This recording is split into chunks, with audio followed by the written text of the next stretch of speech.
Hello guys, for awareness lang. Sino yung gumagamit ng ganitong brand sa inyo? Ayan. Electric kettle siya. Sorry, meron pa siyang laman. Ayan. Nagtaka ako kasi hindi siya gumagana. Tapos, nasa extension ako ngayon ng bahay namin kung saan malapit yung laundry area namin. At napansin ko, parang ang tagal na hindi umiinit.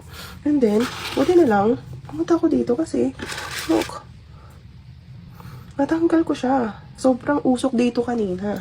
Hindi naman nag-apoy dito. Wala din doon sa saksakan. Yung ganyan. Itsura niyan. Ganyan na talaga yan. Pero, patikit siya dito.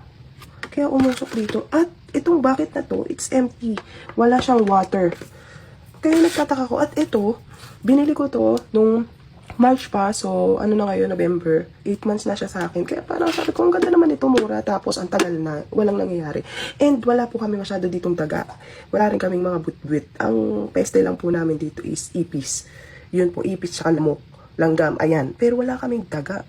Tapos, nagulat ako. And kahit yung mga cords niyan, wala yung mga butas. Kaya nagtataka ako.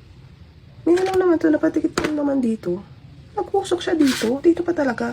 Nung una ko na nakita, nung parang nag-uusok na siya. Ano may usok? Wala, hindi ko pa papansin.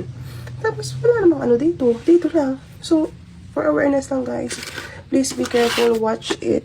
Even if you're using it, kahit anong ano, at least yung nakikita nyo may nakakakita. Kasi, you'll never know. Baka magkaroon na ng sunog sa inyo. So, yun lang. For awareness lang po. Thank you.